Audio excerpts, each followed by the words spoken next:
Before we get into today's show, let me tell you about the latest deal from Mike Lindell, MyPillow. Once again, the big box stores have canceled their orders simply because they don't agree with Mike Lindell's politics. They don't like it because he supports President Trump. Well, he's going to pass that savings on to you. No more middleman. And boy, does he have some great deals on the Giza Dream sheets and the Percal bed sheets. Listen to this. Giza Dream queen size, normally $139.98. Your wholesale price, $69.99 when you use promo code Joey. King size, only $79.99. The Percal queen size, normally $89.98. Your wholesale price, $29.98 when you use promo code Joey. Just call 1-800-893-4059 or go to MyPillow.com. Always use promo code Joey. Free shipping options available. This allotment's not going to last very long. When they're gone, they're gone.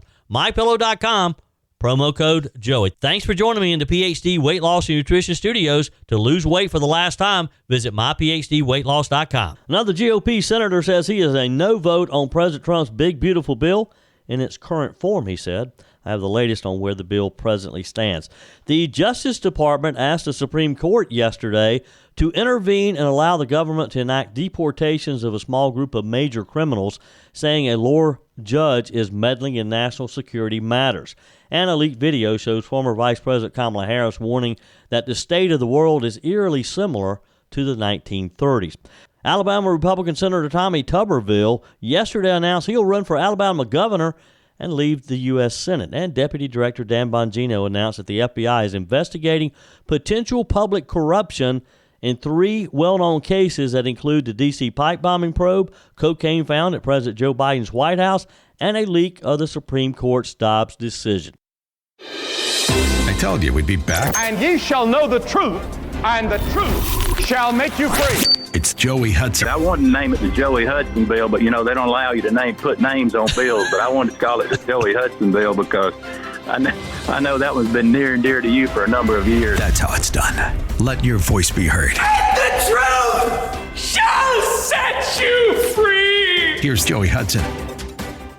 Yesterday, it was Senator Ron Johnson. Add another name to the list as Florida Republican Senator Rick Scott, that is, told Turning Point USA founder Charlie Kirk that he would not vote for President Donald Trump's House-passed one big, beautiful bill in its present form.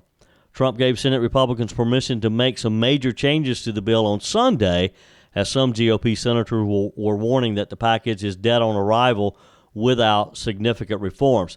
On the Charlie Kirk show yesterday, Senator Scott said he absolutely would vote against it without additional spending cuts.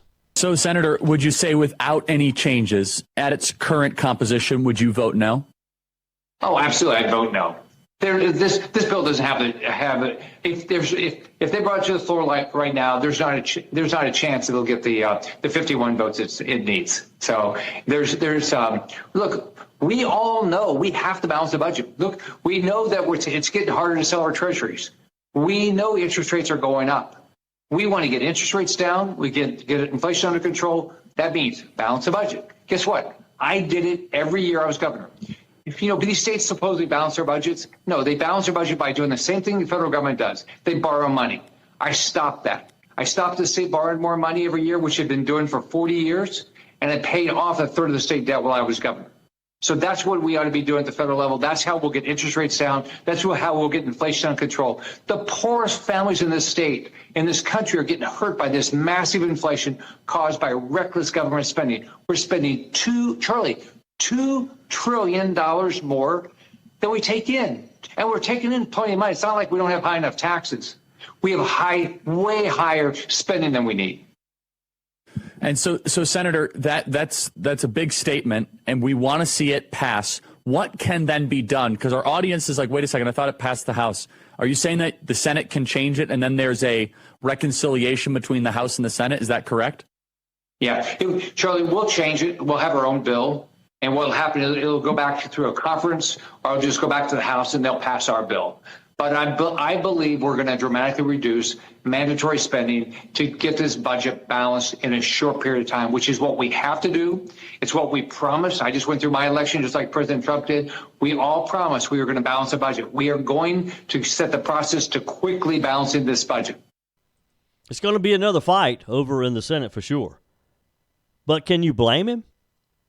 I mean, isn't that what we kind of expect of GOP senators and the U.S. House of Representatives when we have a majority Republican, although a slim one, is that it's time to make some serious decisions, some hard decisions, but some necessary decisions. Kirk said that Scott's opposition to the current bill was a, quote, big statement. The host asked the senator what it would take to get the bill to pass and about the reconciliation process.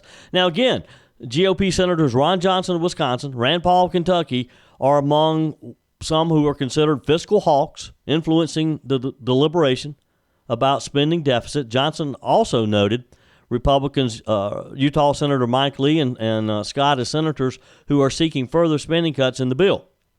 Johnson is advocating for the government to return to pre-pandemic spending levels, which would be a nearly $6 trillion reduction and calls the current bill completely unacceptable.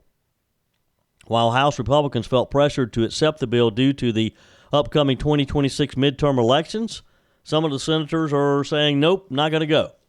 Not going to happen. Johnson told reporters in the House, President Trump can threaten a primary and those guys want to keep their seats. I understand the pressure. Can't pressure me that way, he said.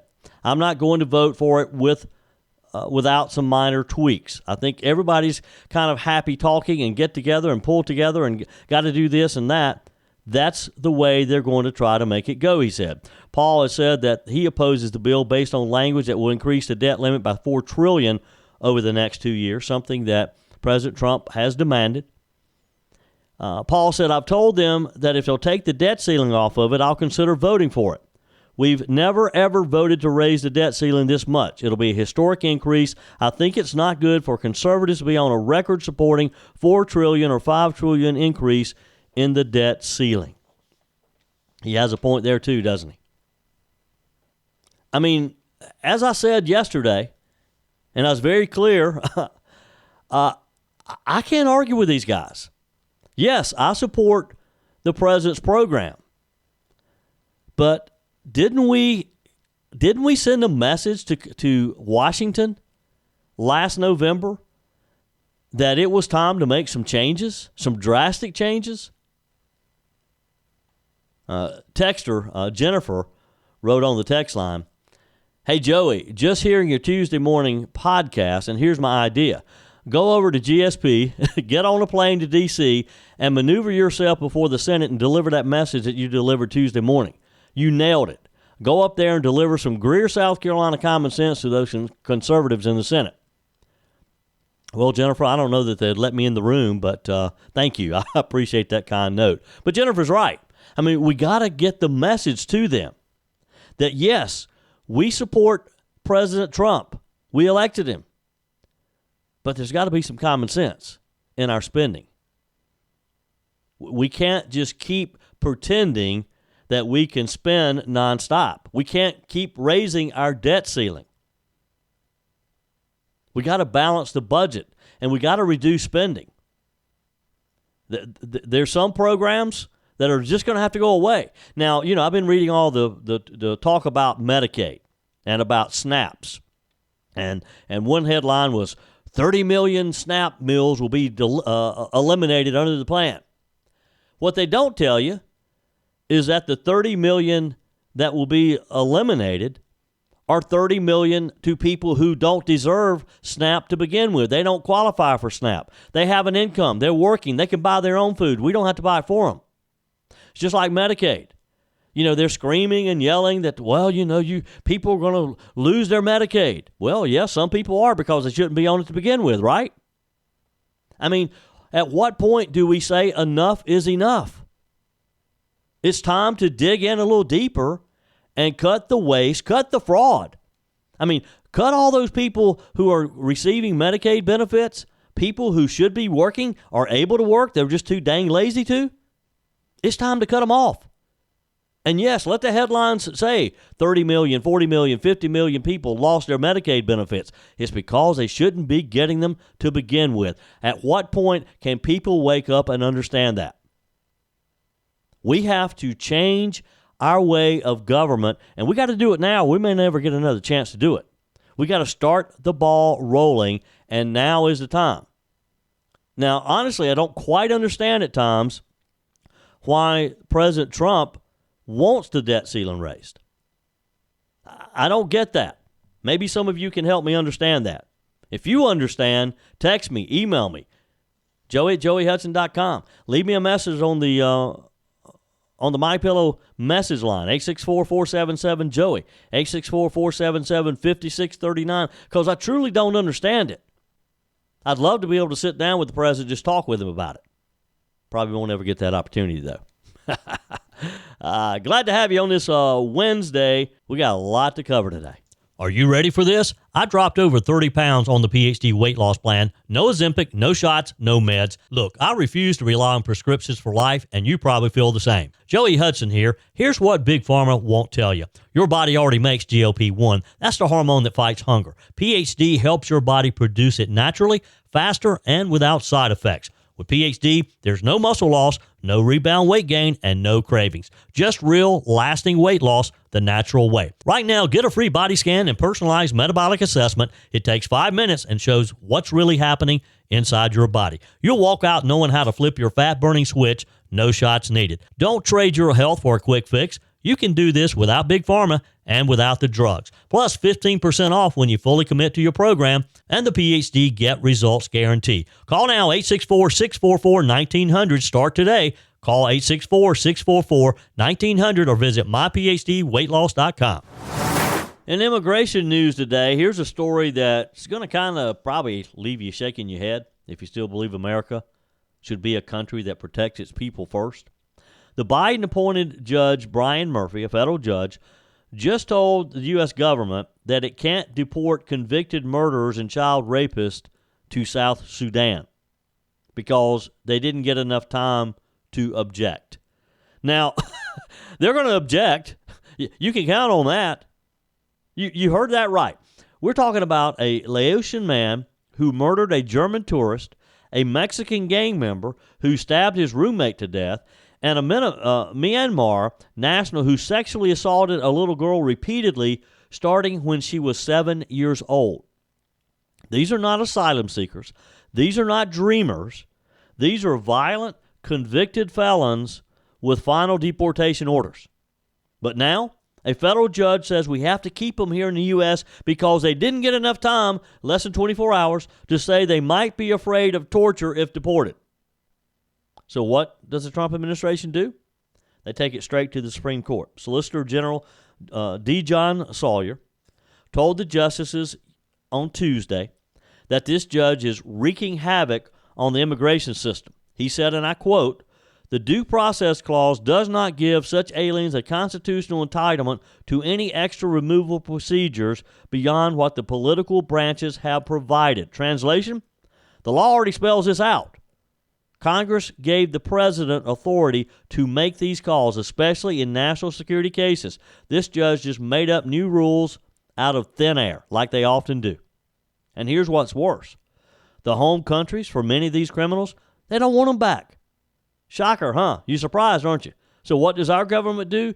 It finds third countries willing to take them and moves quickly. Because if they don't, we're forced to release these predators back into our streets. You know who should be objecting? The American people. Not because of a 24-hour window, because of our own system that is broken, that criminals sentenced to deportation end up back in our neighborhoods because a judge says they didn't get enough time to fill out a feelings form. We didn't do a poll or a survey to find out how they were feeling about going back to their home country. What might happen to them if they're sent back to their home country? So let me ask you this. Do the victims get a warning before these criminals are let loose? Did that 7-year-old girl get a second chance before her abuser was allowed to continue? Did that German tourist get a do-over? No, they didn't. But now, because of Judge Murphy, because he thinks deporting these monsters without an extra layer of red tape might offend their civil liberties, we have to keep them here a little while longer. No way. This isn't compassion. This is just downright insanity, folks. And look, let's be clear. The Trump administration is not targeting dreamers or DACA kids here. This is about convicted, violent criminals with no right to remain in this country. No legal basis to challenge deportation. Their cases are closed. This isn't the end of the road, or at least it should be. But the judge is rewriting the law on the fly. And that's why the Supreme Court now has to step in and clean up this mess once and for all. Here's what our message to justices should be. Do your job. Back the rule of law, as you promised you would do when you were sworn into your position. Support the Constitution. It's just that simple. And let President Trump deport these criminals before more innocent people suffer. We're going to be watching this one because if the court sides with Judge Murphy, every illegal immigrant with a violent felony will be told, congratulations, the clock just got reset on your deportation. You're staying in America for a while longer. You won the lottery. That's not justice, folks. That's not safety. And it sure isn't sane either. It's just downright stupid. Here's a follow-up story to a story I talked with you about just a few days ago. It's about California, once again, the epicenter of a cultural and political firestorm. This time, it's not over taxes or crime or even another Gavin Newsom press stunt. This time, it's about a high school girl, a championship title, and a system that refuses to protect female athletes. It's a continuation of the story I talked with you about earlier. Katie McGinnis, she's a senior at La Canada High School. A real athlete. She's disciplined, she's competitive, she's talented, and like so many girls around this country, she's worked years for this moment. The California State Championship in track and field. She earned her spot in the long jump finals. She jumped over 18 feet. She has put in the work all these years, but there's one problem. She's still not competing on a level playing field. Why? Because a biological male, a trans-identifying athlete from Jurupa Valley, California, is also competing in the girls' division. And not just competing, dominating, winning long jump, winning the triple jump, beating out biological girls all postseason long, including Katie earlier. And now, heading into the state championship this week, a once-in-a-lifetime situation for a lot of these senior girls. The question isn't who's the best female athlete. The question is, does fairness still exist in women's sports at all? President Trump saw this. It's got his attention, and he's trying to step in. In a Truth Social post, he called out California. The president called out Gavin Newsom, and he even said that he's considering sending in federal authorities to intervene if a biological male competes in a girls' championship event. Now, you may say that's kind of dramatic for the president to get involved in a girls' track meet.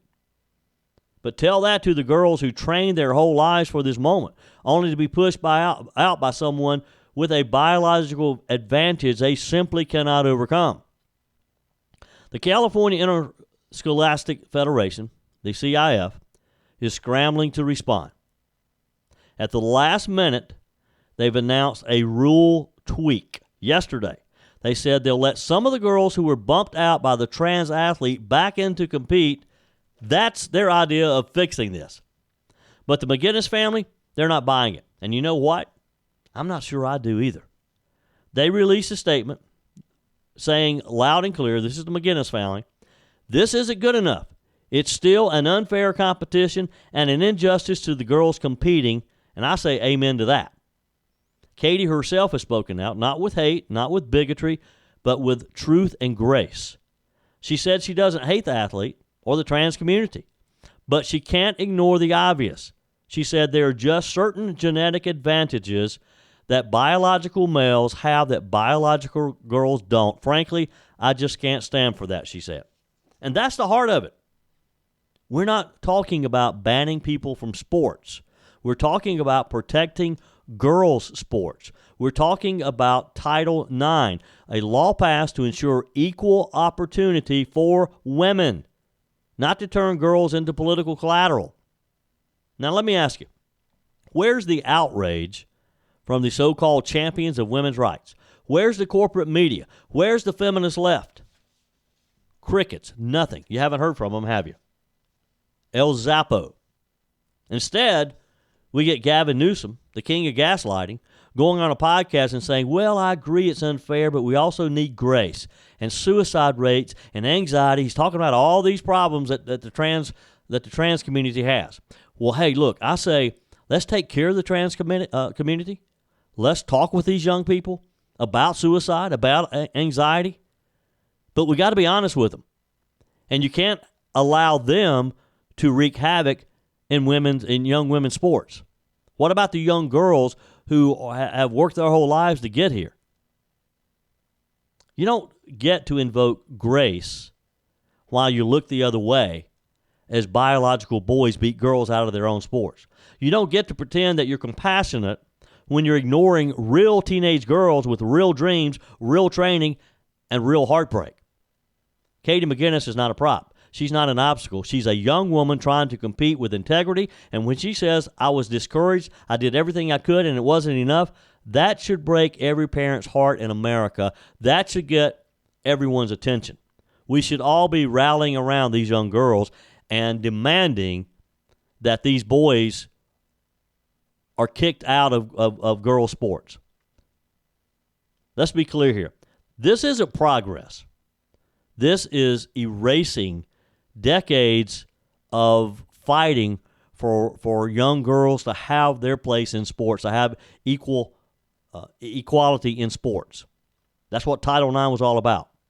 We don't fix injustice by creating new ones. And no amount of legislation, no last-minute rule change, no political tap dance can change the simple fact. Boys and girls are not the same, especially in competitive athletics. If California wants to let this continue, fine. But don't act surprised when families leave the state, when girls stop participating, and when the trust in school sports collapses. Or maybe when Donald Trump cancels some of your federal funding because of it. That's exactly what the president needs to do. He needs to stand up for women's sports. A leaked video shows former Vice President Kamala Harris warning that the state of the world is eerily similar to the 1930s, she said. In a rare appearance since leaving the White House, videos have surfaced of Harris at a Q&A during the 2025 Australian Real Estate Conference. Toward the end of the question and answer period, the host noted his admiration for former President Barack Obama, and he asked Harris what has made him so successful. She said, I think one of the very special aspects of who he is he really is a student of history, and that gets back to my earlier point about, for each of us, understanding the context in which we exist, she said. The footage that was leaked online has the former vice president arguing, as a student of history herself, that the world's current state echoes one of the darkest parts of the 20th century. I do worry, frankly, about what's happening right now in our world. I do worry that it is important that we remember history. It's important we remember the 1930s. It's important that we remember that history has taught us that isolation does not equal insulation. It is important that we understand and remember history, which taught us the interdependence and interconnection between nations. History that has taught us the importance of relationships of trust, the importance of friendships, integrity, honesty. As I said, I think your best work is ahead of you for sure, 100%. I am unemployed right now.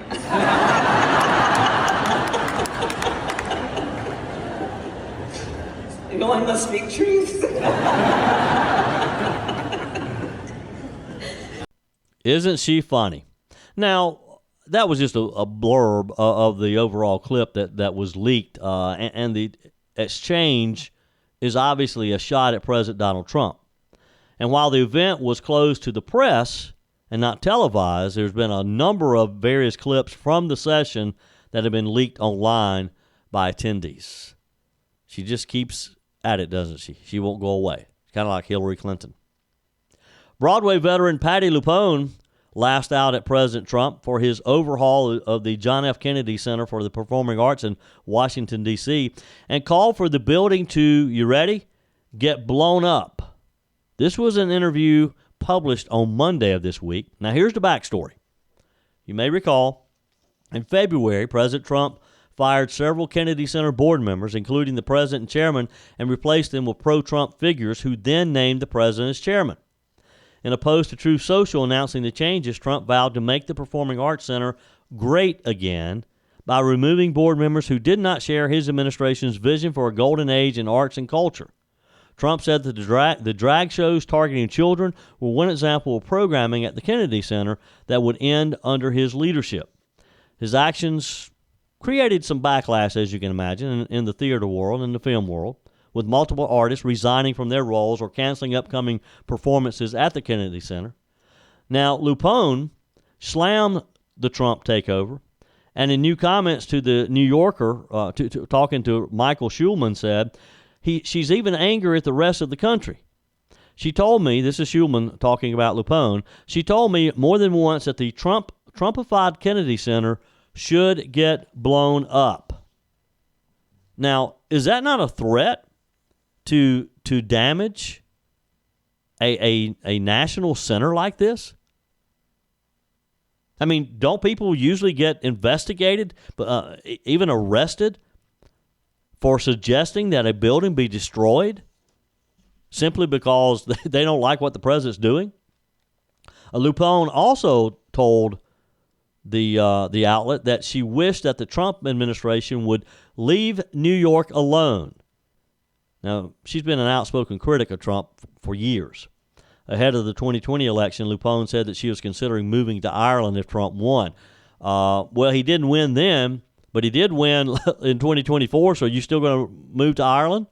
Why are you still here, Ms. Lupone? On the Tony Awards red carpet in 2017, she said that she would not perform if he came to one of her shows because I hate the mother you-know-what.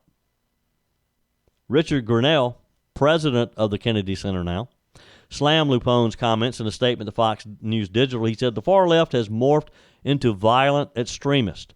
This is completely unacceptable from the same people who claim to be for tolerance and diversity. Everyone should condemn these radicals, he said. Lupone did not respond to a request for comment, of course. White House Deputy Press Secretary Anna Kelly said President Trump cares deeply about American arts and culture, which is why he is revitalizing historic institutions like the Kennedy Center to their former greatness. According to the Columbia, South Carolina Police Department, an 18-year-old who went missing after he left home to return to the school, to the University of South Carolina for school, has been found dead. Donovan Dempsey. His father previously told WYFF News that the last time he spoke to his son was on May 8th. Donovan was in an Uber and told his father that he was going to his girlfriend's house in Spartanburg in the upstate of South Carolina. According to Donovan's Uber account, he took the Uber to Columbia instead.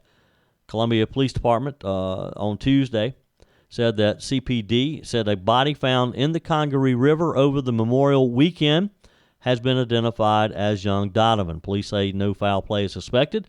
Shortly after his disappearance, Donovan's family said he had been struggling since his mom died a couple of years ago. So sad day with this family. Maybe a little tougher holding on to the Senate majority as Republican Senator Tommy Tuberville announced yesterday that he will not be returning to the Senate, that he will be running for Alabama governor. Tuberville is a top Senate supporter and ally of President Donald Trump. He launched a campaign website that promotes his conservative Alabama values, and the senator made his first appearance after announcing his candidacy on the Will Cain Show on Fox News. He said, I'm doing this to help this country and the great state of Alabama.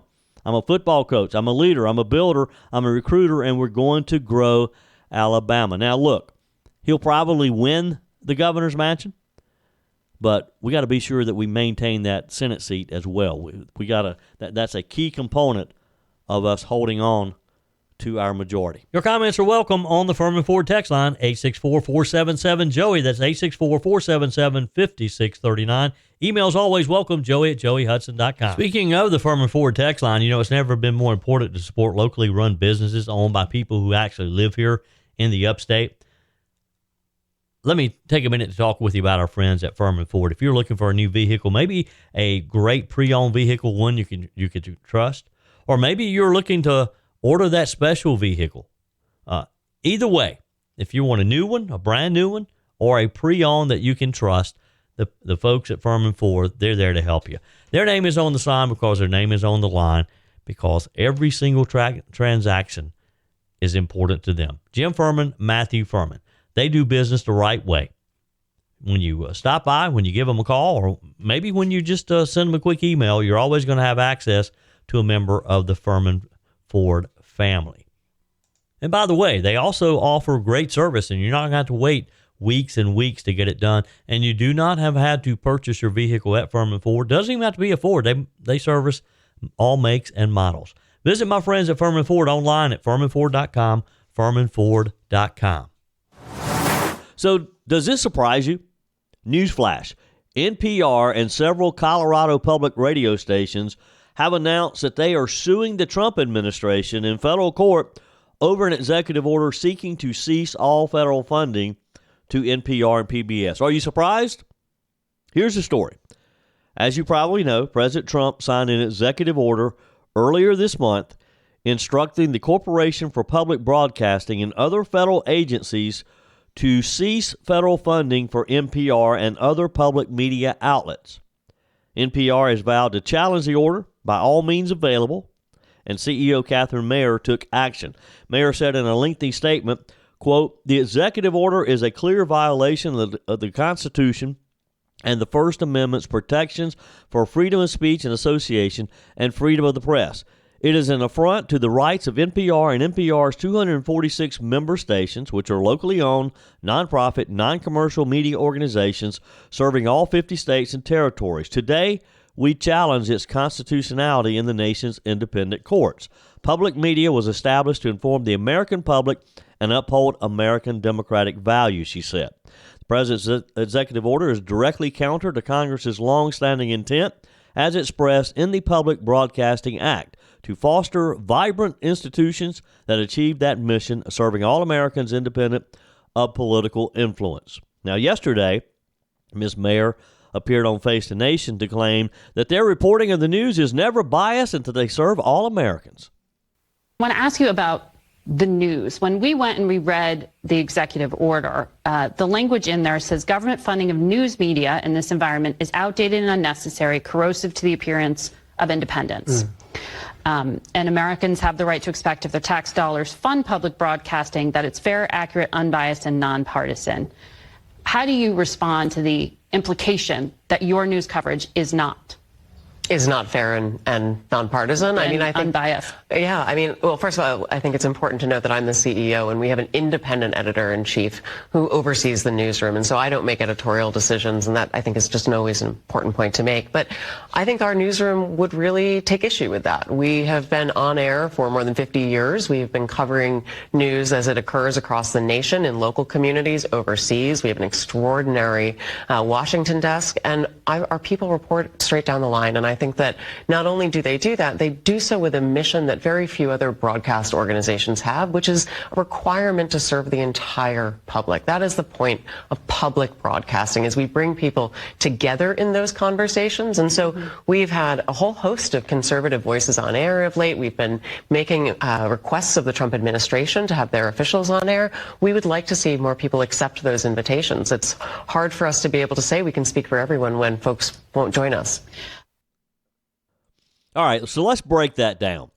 Is there anyone who is hearing my voice right now, if you're listening, do you think NPR is offering the so-called fair and balanced coverage that Ms. Mayer seems to think her organization is providing? Does anybody think that? Text me, email me, joey@joeyhudson.com. I want to hear from you. Now, the lawsuit names the White House Budget Director, Russell Vought, Treasury Secretary Scott Bessent, and National Endowment for the Arts Chair Mario Rosario Jackson as defendants, along with President Trump, of course.